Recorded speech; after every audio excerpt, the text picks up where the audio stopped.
To your favourite NEET one channel. बच्चों, आप लोगों को पता ही होगा, हम लोगों ने बायोलॉजी क्रक्स, बायोलॉजी का डिटेल एक्सप्लेनेटरी वीडियोस इस चैनल पे शुरू कर दिया है। कल इसका था पहला क्लास, आज है सेकंड क्लास।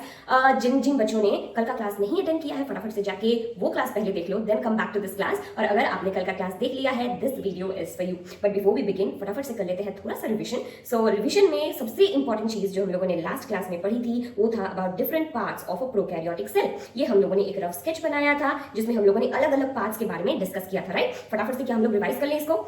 तो एक प्रोकैरियोटिक सेल के पास प्लाज्मा मेम्ब्रेन होता है। प्लाज्मा मेम्ब्रेन अलग अलग तरीके से फोल्ड करते हैं to form something called the mesosome, right. Then it has cell wall, और फिर उसके बाहर एक ऐसे लूज सा एक लेयर रह सकता है जिसको हम लोग कहते हैं स्लाइम लेयर। अगर ये लेयर टाइट से उसके ऊपर बंधा रहे, we will call it capsule. Okay, इसी बात पे एक बहुत इंपॉर्टेंट सी बात याद आ गई जो मैंने लगता है कल मेंशन नहीं किया। ये जो बाहर का ग्लाइकोकैलिक्स लेयर है, सेल वॉल का लेयर है, और ये अंदर का प्लाज्मा मेम्ब्रेन का लेयर है, इन तीनों को इकट्ठे कहते हैं सेल एनवलप कहते हैं। तो अगर आपको ऐसा क्वेश्चन पूछा जाए नीट में कि भाई ये बताओ which of these is not a part of prokaryotic cells envelope, number 1 आपको दे दिया जाएगा glycocalyx layer, number 2 is plasma membrane, number 3 is cell wall, and number 4 is sex pili. या फिर सेक्स का वर्ड ही नहीं दिया जाएगा, उससे आपको समझ में आ जाएगा कि ये एनवलप तो नहीं है। वहां पे बस लिख दिया जाएगा फिम्ब्री या पिलाई।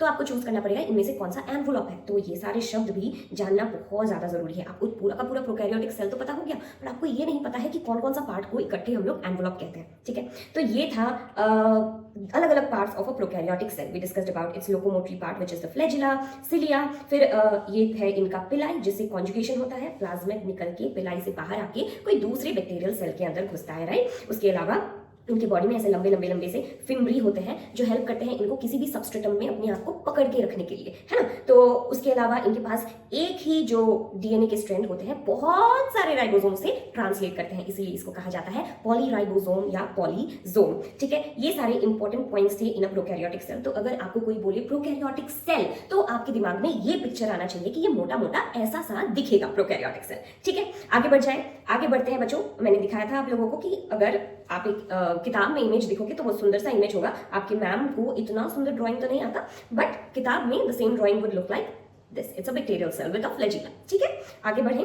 हम लोगों ने अलग अलग शेप के बैक्टीरियाज के बारे में बात किया था। शेप्स, कोकाई मतलब जो स्ट्रेप्टोकोकस, नीमोकोकस बैक्टीरिया होता है, वो स्फेरिकल शेप के होते हैं। और जो भी स्फेरिकल शेप के बैक्टीरियाज होते हैं वो कोकाई फैमिली के अंदर हम लोग रखते हैं, उसका नाम देते हैं कोकाई या कोकस, ओके। बेसिलस, स्ट्रेप्टोबैसिलस आपने नाम सुना होगा। तो बेसिलस मतलब रॉड शेप्ड, इसको हम हर एक रॉड शेप्ड बैक्टीरिया को बेसिलस के अंदर रख देते हैं। Vibrio is comma shaped and spirillum is spiral in shape. ये हम लोगों ने लास्ट क्लास में डिस्कस कर लिया था। उसके बाद मैंने आपको हमारा टेलीग्राम चैनल भी दिखाया था, which is t.me/1neat। इसे फटाफट से ज्वाइन जरूर कर लेना to get my notes there. उसके साथ साथ आपको मैंने एनसीईआरटी के कौन कौन से पार्ट्स को अंडरलाइन करने हैं वो भी दिखाए थे, बताए थे। और अब आ जाते हैं यूकैरियोटिक सेल्स पे। सेल में पूरे के पूरे सेल चैप्टर में क्या इंपॉर्टेंट है, एक है आपका सेल थ्योरी जो हम लोगों ने कल डिस्कस कर लिया, दूसरा है प्रोकैरियोटिक सेल जिसका हम लोगों ने कल डिस्कस कर लिया, तीसरा इंपॉर्टेंट पार्ट है यूकैरियोटिक सेल। और यूकैरियोटिक सेल के साथ साथ हम लोग यूकैरियोटिक सेल के अंदर के डिफरेंट ऑर्गेनल्स को भी डिस्कस करते हैं। So eukaryotic cell and its different parts are again very important, ठीक है। तो थर्ड पार्ट में है हम लोग, लास्ट पार्ट में है हम लोग, और ये लास्ट पार्ट थोड़ा लंबा है, आज और कल दोनों दिन मिला के हम लोग इसे कंप्लीट करेंगे, ठीक है। तो आ जाओ, देखो ये रहा आपके सामने एक यूकैरियोटिक सेल, ठीक है। यहां आप लोग देख सकते हो इस यूकैरियोटिक सेल में ये क्या सेल है, ये यूकैरियोटिक जो सेल है, यूकैरियोटिक। सबसे पहले तो शब्द का मीनिंग बताओ, शब्द का मीनिंग पता है? प्रोकैरियोटिक, प्रो मतलब प्रिमिटिव पुराने जमाने का सेल जो इतना डेवलप नहीं हुआ था, उसके अंदर ऐसा कोई ऑर्गेनल नहीं है जिसके ऊपर मेम्ब्रेन है, तो वो बहुत पुराने टाइप का सेल है। Eukaryotic is the new type of cell that has membrane bound nucleus in it and that has membrane bound organelles in them. मतलब हाई फाई लेवल का जो सेल होता है, जो आपके अंदर मेरे अंदर पाए जाते हैं, उन्हें हम लोग कहते हैं यूकैरियोटिक सेल, ठीक है। तो ये यूकैरियोटिक सेल जो है वो प्लांट्स में भी पाए जाते हैं, एनिमल्स में भी पाए जाते हैं। तो इन दोनों को देख के कौन सा प्लांट या कौन सा एनिमल का आपको लग रहा है? देखो बच्चा, इसके बाहर है सेल वॉल, आपको दिख रहा है, 2 लेयर है इसके ऊपर, मतलब ये सेल वॉल है। सेल वॉल जिसके ऊपर प्रेजेंट होता है प्लांट सेल होता है, जिसके ऊपर सेल वॉल प्रेजेंट नहीं होता वो एनिमल सेल होता है। सिंपल है ना, बच्चों वाली बात कर दी मैंने। खैर, ये आपके एनसीईआरटी में दिया गया है, ये पिक्चर्स आप लोग देख लो। क्या ये 2 पिक्चर्स देख के ऐसे ऊपर से सेल वॉल के अलावा कुछ और डिफरेंसेस दिख रहे हैं आपको? ये 2 पिक्चर को ऊपर से देख के क्या आपको कुछ और डिफरेंसेस दिख रहे हैं इस पिक्चर में? ओके, यहाँ पे कुछ बड़ा सा दिख रहा है मैम, जो यहाँ हमें कहीं भी नहीं दिख रहा है ना। यहाँ हमें बहुत बड़ा सा ऐसा कुछ दिख रहा है, इसे कहते हैं हम लोग वैक्यूल। बच्चा, इसे हम लोग कहते हैं वैक्यूल, एक खाली सा स्पेस जिसके अंदर प्लांट्स अपनी हर एक चीज स्टोर करके रखता है, जैसे एक्सेस वाटर हो गया, एक्सेस मिनरल हो गया, एक्सेस न्यूट्रिएंट्स हो गया, ठीक है, वो इसके अंदर गैस वैक्यूल के अंदर, वाटर वैक्यूल के अंदर, उसके अंदर स्टोर करके रखता है। और जैसे ही ये गैस या वाटर वैक्यूल एकदम खड़ा रहता है, वो इस सेल को स्ट्रेंथ भी देता है अंदर से, पूरा रिजिड बने रहने का, अपना शेप को मेंटेन करके रखने के लिए, ठीक है। बट ऐसा कोई चीज हमारे एनिमल सेल के अंदर नहीं होता, क्योंकि हमें जरूरत ही नहीं है। हमारे सेल्स बस वही चीजें रखते हैं जो उन्हें जरूरत है, जो चीज ज्यादा जरूरत नहीं होता है एक्सेस में उसे बस अपने अंदर पाल के नहीं रखते, उसको एक्सक्रीट आउट कर देते हैं फ्रॉम द बॉडी, ठीक है। ये मोटा मोटा बस ऊपर ऊपर से देखो तो ऐसा दिखता है, इसके अलावा बहुत सारे और भी डिफरेंसेस हैं। और आपको जो ये छोटे छोटे कितने सारे ऑर्गेनल्स दिख रहे हैं ना, centriole, plasma membrane, microvilli, Golgi apparatus, smooth endoplasmic reticulum, nuclear envelope, nucleolus, ठीक है। और क्या हो गया नीचे, यहाँ पे आपका rough endoplasmic reticulum, cytoplasm, mitochondria, ribosome, lysosome, हर एक ऑर्गेनल्स के बारे में डिटेल में हम लोग अभी बात करने वाले हैं, ठीक है। ये यूकैरियोटिक सेल का पार्ट इसीलिए थोड़ा लंबा हो जाता है, क्योंकि हर एक ऑर्गेनल के बारे में बहुत ज्यादा नहीं, रिसर्च नहीं करने वाले, जो एनसीईआरटी में दिया है वही पढ़ेंगे, बट हर एक ऑर्गेनल के बारे में अलग से पढ़ना है, ठीक है। बट हर एक ऑर्गेनल, बच्चा ध्यान से देखो, हर एक ऑर्गेनल कहाँ है, कहाँ है, where are they present, where are they present, they are present inside a cell. Okay, ये सेल बन कैसे रहा है फिर, देखो मान लो आप एक ऑर्गेनल हो, ठीक है, यू आर अ माइटोकॉन्ड्रिया, ठीक है, एंड आपके बगल में है राइबोसोम्स, और आप साइटोप्लाज्म में रह रहे हो, बट आपके अंदर एक कवरिंग, आपके ऊपर एक कवरिंग भी तो होनी चाहिए, एक ब्लैंकेट भी तो चाहिए, रात को सोते वक्त लेते हो ना, तो वो ब्लैंकेट का काम करता है कौन, सेल मेम्ब्रेन, सेल मेम्ब्रेन या प्लाज्मा मेम्ब्रेन जिसे हम लोग कहते हैं। It is almost the same in all living organisms, और उसके ऊपर सबसे ज्यादा क्वेश्चन भी पूछा जाता है बच्चों। तो आ जाओ फटाफट से हम लोग पढ़ते हैं, शुभ आरंभ, शुरुआत करते हैं प्लाज्मा मेम्ब्रेन से। चले, रेडी, शुरू करें, चलिए। प्लाज्मा मेम्ब्रेन या सेल मेम्ब्रेन, ठीक है। इधर देखो, कुछ कुछ इंपॉर्टेंट पॉइंट्स मैं लिख के लाई हूँ जो आपके एनसीईआरटी में मेंशन है, ठीक है। यहाँ पे मैंने लिखा है कि ये आपने काफी कॉमन सुना ही होगा कि जो सेल मेम्ब्रेन है ना, ये फॉस्फोलिपिड बाइलेयर से बना है, ठीक है। ये इसके अंदर प्रोटीन्स होते हैं, कोलेस्ट्रॉल होते हैं और कार्बोहाइड्रेट्स भी होते हैं, ठीक है। अगर आपने ये सारी चीजें पहले पढ़ी नहीं है, कोई बात नहीं, हम लोग नए से शुरू करते हैं। चलो, प्लाज्मा मेम्ब्रेन के बारे में आज इस तरीके से पढ़ेंगे कि दोबारा कभी पढ़ने की जरूरत नहीं पड़ेगी, ठीक है। अच्छा चलो, ये है एक सेल, क्या है ये है एक सेल, ठीक है, गोलू सा बन गया। और ये सेल का जो, ये क्या बनाया मैंने, ये मैंने बनाया सेल मेम्ब्रेन, है ना, सेल मेम्ब्रेन बना दिया मैंने। अभी ये कहा जाता है कि ये जो सेल मेम्ब्रेन है ना, इसको अगर आप जूम इन करोगे, मतलब एकदम जूम इन करके देखोगे, तो आपको पता चलेगा कि इसके अंदर 2 लेयर्स हैं। मतलब इसको अगर मैं जूम इन करूँ, अच्छा चलो कोई दूसरे कलर से मैं बनाती हूँ इसको, अगर इसको मैं जूम इन करूँ, ऐसे जूम इन करके देखूँ, जूम जूम जूम, तो क्या दिखेगा भाई, ये दिखेगा कि ये वाला जो पार्ट है वो एक्चुअली 2 लेयर्स है, ऐसे करके 2 लेयर्स है, यस। तो ये 2 लेयर किस किस चीज से बनी होती है उसके बारे में बात करें, ठीक है। देखो, ये 2 लेयर क्या करता है, अंदर का जो सब्सटेंस है वो बाहर के सब्सटेंस से मिलने नहीं देता, ठीक है। पर कैसे वो अंदर के सब्सटेंस को बाहर के सब्सटेंस से मिलने नहीं देता, it's a very very interesting thing.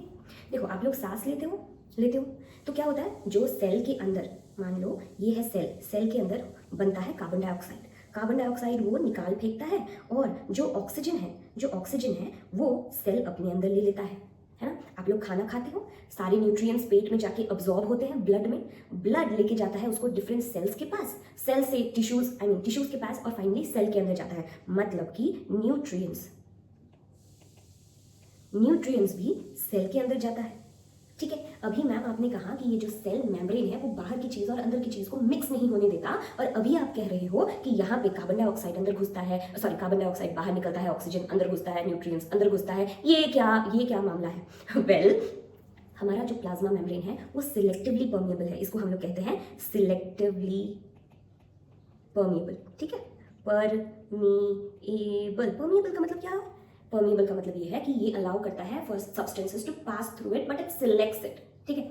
मतलब ये कुछ ऐसी चीज से बना होना चाहिए जो एक पुलिस गार्ड की तरह ध्यान रखे कि वो वही चीज को बाहर भेजे जो सेल को जरूरत नहीं है, और वो उसी चीज को अंदर आने दे जिसकी जरूरत सेल को उस पर्टिकुलर टाइम पे है, ठीक है। तो इसीलिए नेचर ने इसको बेहतरीन तरीके से बनाया है। आ जाओ देखते हैं, सेल ने इसको बनाया है फॉस्फोलिपिड से। फॉस्फोलिपिड क्या है अभी मैम, देखो ये है फॉस्फेट, क्या है ये, पी लिख देती हूँ, एक फॉस्फेट का मॉलिक्यूल, उसके पास 2 पैर है, क्या है, उसके पास 2 पैर है, 2 पैर है, ठीक है। अभी प्रॉब्लम ये है कि ये जो फॉस्फेट हेड है, ये महाराज फॉस्फेट हेड, इसको पानी बिल्कुल पसंद नहीं है। सॉरी, इसको मैंने गलत बोल दिया, इसको पानी पसंद है, ओके, इसको पानी क्या है, पसंद है, ठीक है। और यहाँ पे ये जो 2 पैर हैं, इनको पानी बिल्कुल भी पसंद नहीं है, no, like big no, they don't like water, ठीक है। तो अभी बॉडी के अंदर सेल जो होता है, सेल मान लो ये है, इसके अंदर भी पानी है ना, साइटोप्लाज्म तो पानी ही होता है, लिक्विड होता है, और बाहर भी एक्स्ट्रा सेल्युलर फ्लूइड होता है, मतलब सेल के बाहर भी कुछ फ्लूइड प्रेजेंट होता है ना, वो भी तो पानी ही होता है, एक्स्ट्रा सेल्युलर फ्लूइड कहते हैं उसे, वो भी पानी ही होता है ना। तो अभी अगर ऐसा मॉलिक्यूल से अगर आपका सेल मेम्ब्रेन बना होगा तो कैसे पॉसिबल है, अगर इसको पानी पसंद नहीं है वो पानी के पास जाएगा भी नहीं, और अगर इसको पानी पसंद है वो आराम से हंसी खुशी पानी के साथ ही रहेगा। तो नेचर ने देखो कैसा इंजीनियरिंग किया है, कैसा खेल खेला है यहाँ पे। I will make it an different page, एक डिफरेंट पेज पे बनाते हैं इसको। नेचर ने क्या किया कि चलो इसको बना देते हैं डबल मेम्ब्रेन, मतलब ऐसे 2 मेम्ब्रेन रहेंगे, और जिसको पानी पसंद है वो पानी के पास रहेगा, और जिसको पानी नहीं पसंद है वो अंदर छुपा हुआ रहेगा, अंदर छुपा हुआ रहेगा, कैसे, ऐसे अंदर छुपा हुआ रहेगा, ठीक है, समझ में आया। इस तरीके से बना रहता है, और इस तरीके से वो पूरा का पूरा एक स्फीयर बनता है, ताकि मान लो ये येलो कलर का और भी कुछ बना देते हैं, ठीक है, टाइटली पैक्ड होते हैं ताकि पानी इजीली अंदर घुस ना पाए, ठीक है, और बना देते हैं। मैम ये गैप क्यों छोड़ रहे हो आप वैसे बीच में, अभी बताते हैं बच्चा कि मैम ये गैप छोड़ क्यों रही है, ठीक है। ये 2 पैर है, ये पैर क्या है, 2 लिपिड के चेन्स हैं, 2 क्या है, लिपिड के चेन्स हैं, और ये 2 लिपिड के चेन जो है सैचुरेटेड लिपिड के जो चेन है, अगर आपको इसके बारे में नहीं पता प्लीज डू नॉट वरी, हम लोग बायोमॉलिक्यूल्स में इसके बारे में डिटेल में ड्रॉ करके इसका स्ट्रक्चर समझेंगे। अभी बस आप ये याद रखो कि फॉस्फेट हेड है, उसके नीचे 2 क्या है, 2 लिपिड के पैर है जिनको पानी बिल्कुल नहीं पसंद, फॉस्फेट हेड को पानी पसंद है, ठीक है। तो अभी इस तरीके से मान लो, इस तरीके से पूरा का पूरा ये स्फीयर बन गया, ऐसे 2 लिपिड लेयर बन गया, है ना। और अभी देखो पानी कहाँ कहाँ प्रेजेंट है, पानी यहाँ भी प्रेजेंट है ना, पानी यहाँ भी प्रेजेंट है, और पानी अंदर भी प्रेजेंट है ना। अभी पानी कहाँ प्रेजेंट है, फॉस्फेट हेड के पास। अभी फॉस्फेट हेड को तो वैसे भी पसंद है पानी, नो प्रॉब्लम। क्या पानी लिपिड वाले पाँव के पास जा पा रहा है, नहीं, ये जो फॉस्फेट हेड है वो अलाउ ही नहीं कर रहा है पानी को ये लिपिड वाले पैरों के पास जाने के लिए, है ना, काम बन गया, ठीक है। और ये फॉस्फोलिपिड बाइलेयर इस तरीके से मौजूद रहता है कि वो सिर्फ सिलेक्टिवली कुछ चीजों को अंदर घुसने देता है, कुछ चीजों को बाहर निकलने देता है, ठीक है, बन गया काम। अभी देखो इसके साथ साथ बच्चों बहुत ज्यादा जरूरी ये भी है कि इसके साथ कुछ प्रोटीन्स प्रेजेंट हो, क्या प्रेजेंट हो, प्रोटीन्स, इसीलिए मैंने ये स्पेस छोड़ दिया था। रुक जाओ, बनाते हैं यहाँ पे प्रोटीन्स, ये है प्रोटीन्स, ठीक है। कुछ प्रोटीन्स देखो आप पूरे ऊपर से नीचे तक है, ठीक है, ऊपर से नीचे तक है। कुछ प्रोटीन्स क्या है, थोड़े से धजे हुए होते हैं और बाकी ऐसे से होते हैं, ठीक है। तो भाई ये जो प्रोटीन्स हैं इधर लिख देते हैं, दीज POO, एक मिनट बच्चा, ये है प्रोटीन्स, ठीक है, प्रोटीन्स, ठीक है। अभी इन प्रोटीन्स का काम ये होता है कि देखो कुछ सब्सटेंस, मान लो इस मेम्ब्रेन से एक तरफ आना है किसी सब्सटेंस को, बट ये मेम्ब्रेन अलाउ नहीं कर रहा है, कौन सा मेम्ब्रेन, ये लिपिड बाइलेयर का मेम्ब्रेन, पर सेल को वो चीज चाहिए है, तो वो चीज शायद प्रोटीन के थ्रू पंप करके अंदर आ जाए, प्रोटीन के थ्रू आ जाए। There is a whole different part of movement across the cell membrane, उसके ऊपर आएंगे, बट यहाँ पे आप देख सकते हो कि सेल मेम्ब्रेन में हम लोगों ने क्या क्या पढ़ा अभी तक हम लोगों ने देखा कि सेल मेम्ब्रेन में क्या क्या प्रेजेंट है। ये आपका हो गया फॉस्फोलिपिड बाइलेयर, लिख देते हैं यहाँ पे फॉस्फोलिपिड बाइलेयर, है ना। और उसके अलावा प्रोटीन्स, अभी प्रोटीन भी जो ऊपर से नीचे तक है इसको हम लोग कहते हैं इंटीग्रल प्रोटीन्स, क्या कहते हैं, इंटीग्रल प्रोटीन्स। और ये जो बाहर है इसको हम लोग कहते हैं पेरिफेरल प्रोटीन्स, पेरिफेरल। जब साइंटिस्ट रिसर्च कर रहे थे उनको दिखा कि कुछ प्रोटीन्स जो है सेल मेम्ब्रेन को जब स्टडी कर रहे थे उनको सेल मेम्ब्रेन से निकालना बहुत डिफिकल्ट होता है, और कुछ प्रोटीन्स हैं जिनको सिंपल सेंट्रीफ्यूगेशन, थोड़ा सा एफर्ट डाल दो तो वो प्रोटीन्स और बाकी के पार्टिकल्स अलग हो जाते हैं सेल मेम्ब्रेन के। फिर धीरे धीरे रिसर्च से ये पता चला कि कुछ प्रोटीन्स ऐसे पूरे अंदर तक धजे होते हैं, इसीलिए उनको निकालना, सेपरेट करना डिफिकल्ट होता है। तो साइंटिस्ट ने क्या किया, इन प्रोटीन्स को अलग अलग नाम दे दिया। एक का नाम इंटीग्रल प्रोटीन्स, इंटीग्रेटेड रहता है, घुसा हुआ रहता है सेल मेम्ब्रेन में, दूसरा का नाम दे दिया पेरिफेरल प्रोटीन्स, ठीक है। चलो, तो हमें क्या क्या मिल गया सेल मेम्ब्रेन में? फॉस्फोलिपिड बाइलेयर मिल गया, प्रोटीन मिल गया। प्रोटीन वो सारी चीज़ों को अंदर लाने के लिए जो चीज़ें इजीली फॉस्फोलिपिड बाइलेयर से अंदर नहीं आता। उसके अलावा और क्या प्रेजेंट रहता है बच्चा? उसके अलावा प्रेजेंट रहता है कार्बोहाइड्रेट्स। कार्बोहाइड्रेट्स बनाते हैं ग्रीन से। कार्बोहाइड्रेट्स बाय एनी चांस अगर फॉस्फेट हेड में प्रेजेंट है, ऐसे ऐसे फॉस्फेट यहाँ बनाते हैं, ये है ग्लाइकोलिपिड, इसे हम लोग कहेंगे ग्लाइकोलिपिड। अगर कार्बोहाइड्रेट्स फॉस्फोलिपिड बाइलेयर से अटैच्ड है, अगर कार्बोहाइड्रेट्स फॉस्फोलिपिड बाइलेयर से अटैच्ड है इस तरीके से, उसे हम लोग क्या कहते हैं? ग्लाइकोलिपिड। ग्लाइकोलिपिड, ठीक है। अगर ये कार्बोहाइड्रेट अटैच्ड है कोई प्रोटीन से, इस तरीके से प्रोटीन से अटैच्ड है, तो इसे हम लोग क्या कहते हैं? ग्लाइकोप्रोटीन। ग्लाइकोप्रोटीन, ठीक है। तो हमें समझ में आ गया कि एक सेल मेम्ब्रेन में फॉस्फोलिपिड बाइलेयर कहाँ रहता है, प्रोटीन कहाँ रहता है, कार्बोहाइड्रेट्स कहाँ रहते हैं। अच्छा देखो, आप लोग ध्यान से अगर देखोगे तो आपको समझ में आएगा कि ये जो मैम ने बनाया है, क्या बनाया है, एक बार इरेज कर लेती हूँ मैं इनको। ये जो मैम ने बनाया है ग्लाइकोलिपिड, ग्लाइकोप्रोटीन, वो मैम ने बाहर की तरफ बनाया है, सेल के आउटर की तरफ बनाया है और इनसाइड नहीं बनाया है। वो क्यों? वो इसलिए क्योंकि ये जो ग्लाइकोलिपिड, ग्लाइकोप्रोटीन पार्टिकल्स है attached on top of a cell, they act as receptors. मान लो कोई सिग्नल आ रहा है इस सेल के पास, मैं हूँ एक सिग्नल, मेरे ऊपर प्रेजेंट जो ग्लाइकोलिपिड होंगे, ग्लाइकोप्रोटीन्स होंगे, वो उसको पकड़ के मेरे अंदर लाएंगे, सेल के अंदर लाएंगे। So these glycolipids and glycoproteins they act as receptors, signal receptors, ठीक है। चलो, उसके साथ साथ बच्चों बहुत ज़्यादा इंपॉर्टेंट है, बहुत ज़्यादा इंपॉर्टेंट है, ये जो सेल मेम्ब्रेन है इसको फ्लेक्सिबल रहने की बहुत ज़्यादा ज़रूरत है। क्यों भाई? मान लो कुछ कारण थोड़ा अंदर लिक्विड ज़्यादा हो गया तो उसके पास कैपेसिटी होना चाहिए इसको स्ट्रेच करने का, और अगर लिक्विड कम भी हो तो ऐसा नहीं है कि वो धज के पूरा ऐसा पिचक सा जाए, उसके पास थोड़ा बहुत उतना फ्लेक्सिबिलिटी होना चाहिए कि वो मोटा मोटी थोड़ा अपना क्या बोले स्ट्रक्चर मेंटेन कर पाए, ठीक है। तो ऐसा होता है, ये जो आप लिपिड के, इसके पास लिपिड के पैर देख रहे हो, ये बिल्कुल भी स्टेबल नहीं। जैसे ही ज़्यादा ठंड होता है ये पूरा पिचक के एक साथ इकट्ठे आ जाते हैं और पूरा आपका सेल मेम्ब्रेन पूरा स्टिफ हो जाता है, ठीक है। और जैसे ही बहुत ज़्यादा गर्मी होने लगती है वैसे ही इसके पैर जो है ये मेल्ट होने लगते हैं, है ना। ये तो अजीब सी हरकत है। मान लो थोड़ी सी गर्मी बढ़ने से, थोड़ी सी ठंडी बढ़ने से आपके सेल डीनेचर होने लगे तो क्या हाल हो, है ना। बहुत ही बुरा हाल हो जाएगा। क्या हम लोग चाहते हैं ऐसा हो हमारे साथ? Never, right. तो इसीलिए नेचर ने एक दूसरे कंपोनेंट को भेज दिया हमारे सेल के पास, और वो कंपोनेंट को हम लोग बनाते हैं, चलो पिंक कलर से, वो कंपोनेंट है आपका कोलेस्ट्रॉल, ठीक है। कोलेस्ट्रॉल देख रहे हो कहाँ कहाँ प्रेजेंट है आपका कोलेस्ट्रॉल पार्टिकल, ऐसे ऐसे प्रेजेंट रहते हैं, यहाँ। लिपिड के जो ये पैर हैं उनको ऐसा टाइटली अच्छे से पकड़े रखता है कि ये लिपिड के पैरों के बीच बीच में प्रेजेंट रहते हैं। वो इसलिए प्रेजेंट रहते हैं कि ज़्यादा गर्मी हो जाए, ज़्यादा ठंडी हो जाए, ये सारे इकट्ठे आपस में आके पिचक ना जाए, और वो फ्लेक्सिबिलिटी जो है आपके लिपिड बाइलेयर का, सेल मेम्ब्रेन का, वो फ्लेक्सिबिलिटी बना रहे, ठीक है। तो ये कोलेस्ट्रॉल लिख देते हैं, दिस इज कोलेस्ट्रॉल। बहुत इंपॉर्टेंट है बच्चों, इन सब पे बहुत बार क्वेश्चन पूछा गया है कि आपका जो ये लिपिड बाइलेयर, ये जो बाइलेयर है वो किससे बना है? फॉस्फोलिपिड का है। ये जो कार्बोहाइड्रेट्स होते हैं अटैच टू फॉस्फोलिपिड, इसे हम लोग क्या कहते हैं? जो अटैच होते हैं प्रोटीन से, उसे हम लोग क्या कहते हैं? एंड देन कोलेस्ट्रॉल किस काम आता है? इसका सिंपल आंसर है कोलेस्ट्रॉल काम आता है स्टेबिलिटी के लिए, stability of plasma membrane maintain करने के लिए। पीएम मतलब प्लाज्मा मेम्ब्रेन का स्टेबिलिटी मेंटेन करने। ओके, अभी सिंगर एंड निकोलसन, आपने साइंटिस्ट का नाम तो काफी बार सुना ही होगा। सिंगर एंड निकोलसन ने बोला था, दिया था उन लोगों ने quasi fluid model of the plasma membrane.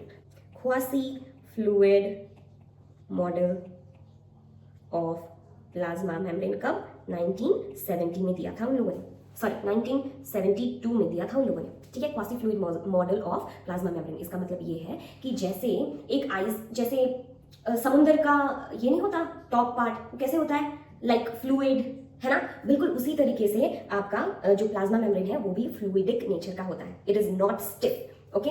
और इस पूरे मॉडल को फ्लूइड मोजाइक मॉडल भी कहा जाता है, फ्लूइड मोजाइक मॉडल।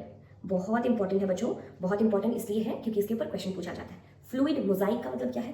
पहले के ज़माने में बहुत ज़्यादा मोजाइक के फ्लोरिंग्स होते थे, अभी वो कम हो गए हैं। अभी we put tiles, we put marble, but कुछ सालों पहले तक mosaic flooring was in fashion. Mosaic flooring मतलब क्या? पूरे के पूरे फ्लोर में छोटे छोटे अलग अलग कलर के स्टोन्स डाल दिए जाते थे और एक मोजाइक लुक आता था, बहुत अलग अलग अलग अलग पार्ट्स इकट्ठे एक मोजाइक लुक देता था, तो उसे हम लोग मोजाइक बोलते थे। तो अभी अगर आप लोग इसको देखोगे, पूरे के पूरे प्लाज्मा मेम्ब्रेन को देखोगे, ऐसा नहीं लगेगा कि ये पूरा फ्लोरिंग है, उसके ऊपर हम लोग मोजाइक के डिफरेंट कलर्ड ऑफ स्टोन्स की तरह यहाँ पे कहीं हम लोगों ने प्रोटीन डाल रखा है, कहीं कार्बोहाइड्रेट्स डाल रखा है, कहीं हम लोगों ने कोलेस्ट्रॉल डाल रखा है, जस्ट लाइक अ मोजाइक फ्लोर, राइट। तो इसीलिए इसको फ्लूइड मोजाइक मॉडल भी कहा जाता है बच्चों। क्लियर? जो फ्लूइड मोजाइक मॉडल है, मतलब ये फ्लूइडिटी जो है वो क्या क्या चीज में हेल्प करता है। आंखें बंद करो और याद करो अमीबा को। कैसा सा होता था amoeba? It could change its shape, right? क्यों? क्योंकि वो अपना स्यूडोपोडिया निकालता था, फूड को एनगल्फ करता था, अंदर ले आता था और उसे डाइजेस्ट करता था। किस तरीके से? अपने मेम्ब्रेन को आगे बढ़ाता था, चीजें अंदर लेता था और ये दोनों चीज को फ्यूज कर देता था और चीजें अंदर रह जाती थी और उस अंदर की चीज को ये लोग डाइजेस्ट कर लेते थे, है ना। वो इसलिए हो पाता था क्योंकि उनका जो outer membrane of the cell है वो फ्लूइडिक है, ठीक है, इट कैन फ्लो, राइट। तो एंडोसाइटोसिस कहते हैं उस प्रोसेस को। तो ये फ्लूइड मोजाइक मॉडल या ये fluidity of the cell membrane important है for endocytosis, for cell division as well, क्योंकि सेल डिवीजन में क्या होता है, वो धीरे धीरे धीरे धीरे इलास्टिक की तरह बढ़ता है और बीच में पिंच ऑफ होकर वो 2 सेल बन जाता है ना। सेल ग्रोथ के लिए भी जरूरी है। ये सारी चीजों के लिए ये फ्लूइड नेचर ऑफ सेल होना बहुत ज्यादा जरूरी है।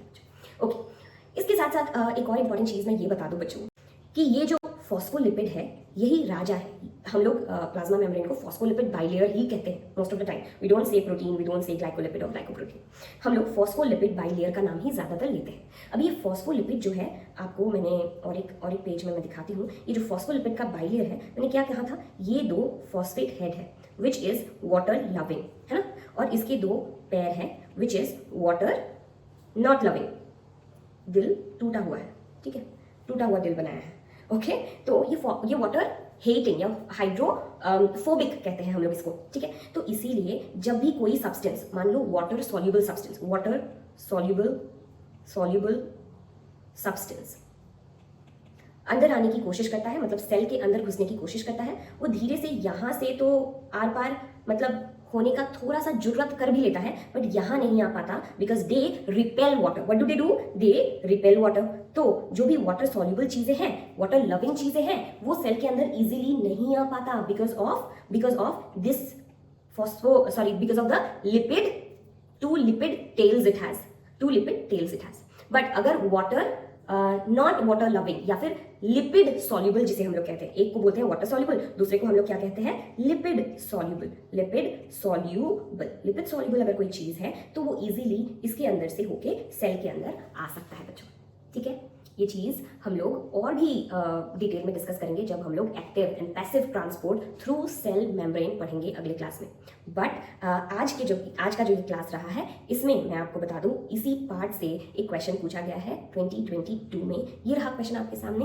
1 मिनट के लिए पॉज करो और इसका आंसर बताना कमेंट सेक्शन में, ठीक है। चलो, आई होप आपने पॉज करके आंसर लिख दिया होगा कमेंट सेक्शन में, बट फिर भी let me answer it for you. ये है PYQ फ्रॉम 2022। क्वेश्चन है, which type of substance find it difficult to pass through the cell membrane? कौन से सब्सटेंसेस को डिफिकल्टी होता है सेल मेम्ब्रेन से पास होने में?